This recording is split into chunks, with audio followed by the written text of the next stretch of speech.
Some polls after the debate found that 72% of voters did not believe Biden has the mental or cognitive health to serve as president, as well as nearly half of his own party. Do you think that the voters were wrong to be concerned that President Biden was mentally or cognitively unfit to be president?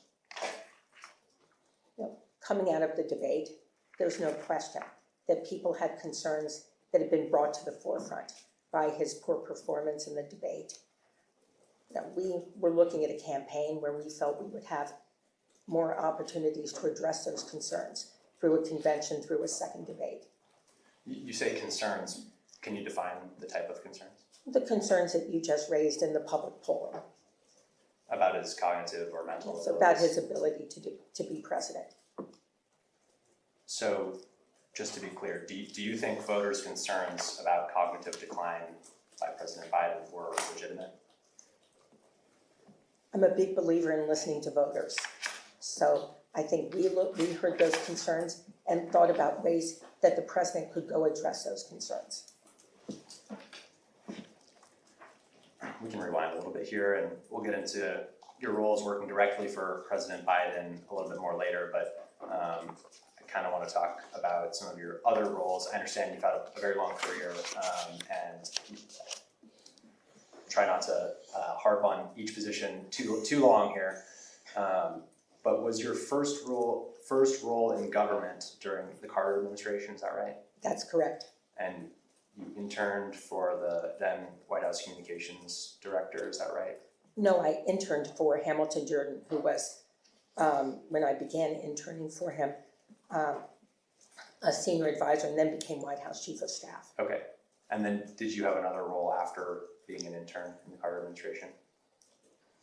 Well, I went to work for Jerry Rafshin, who did the advertising for the 1980 Carter re-election campaign. So you worked on the campaign after interning at the White House? That's correct. And I know you mentioned in our last topic that you had worked in the Senate as well. You said you were a Senate staffer. Was that a government position for a senator? Is that right? Yes. Mm-hmm. And again, we'll get into it, but did you have any other government positions besides your internship with the Carter administration and the role you're discussing now in the Senate between then and working for the Biden administration? Yes, I did. In 1982, I was a press assistant for the Senate Democratic Policy Committee in the United States Senate. I then went to work for Senator John Glenn of Ohio in 1983 and served Senator Glenn through, oh, I'm sorry, don't recall exactly, but probably mid-1984. I then worked for Congressman Chet Atkins, Democrat from Massachusetts, in 1987. And, oh, I'm sorry, I worked for Representative Bob Edgar from Pennsylvania from August 1984 through January 1987. I then went to work for Congressman Chet Atkins, Democrat of Massachusetts, through 1987. I next worked in the federal government for United States Senator Bill Bradley. I joined Senator Bradley's staff in, I believe, February of 1991 and served him until August of 1993.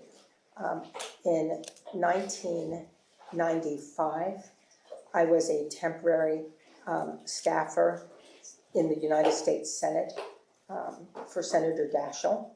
And again, in 2001, I served in a full-time temporary basis for Leader Daschle when he became majority leader through the rest of that year, a terrible year. Then I,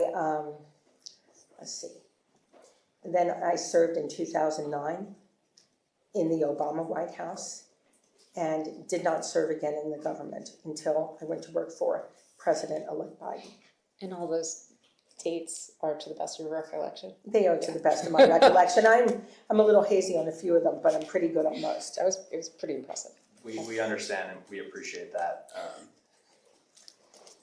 During those various Senate and House roles, did you also have a role on any of the campaigns, on any political campaigns? Yes, I did. mostly for Senate candidates or for a mix? When I was working for candidates, it was not when I was, by and large, when I was working for the House or the Senate. It was, I also served as the communications director of the Democratic Senate Campaign Committee under John Kerry and then under John Breaux in the 1988 and 1990 cycles. So obviously was working on a huge number of campaigns during that time. I then went to work for, after I left Senator Bradley's staff, I went to work for what was then known as Squire Knapp Oaks, which was a political consulting firm. I worked on a huge number of campaigns during that period. I worked on Senator Bradley's presidential campaign in 1999 and 2000. I, again, was doing a lot of campaigns during this period and worked on Senator Obama's presidential campaign in 2008. I'm not sure if that was what you had just mentioned there, but in 1993 you joined the political consulting firm SKDK. Is that right? Well, that firm at the time was known as Squire Knapp Oaks. And would you intermittently leave that firm to work in various other places over the years and go back to it? Is that right? That's correct. What was your, and I'm sorry if you said it earlier, but what was your role at SKDK? Well, when I entered the firm, I entered it as a senior vice president. And then I was made a partner in the firm, to the best of my recollection. Honestly, I think in 1998. Sure. Is it fair to say that across your various positions, communications and strategies were generally the focus of your roles? That is correct.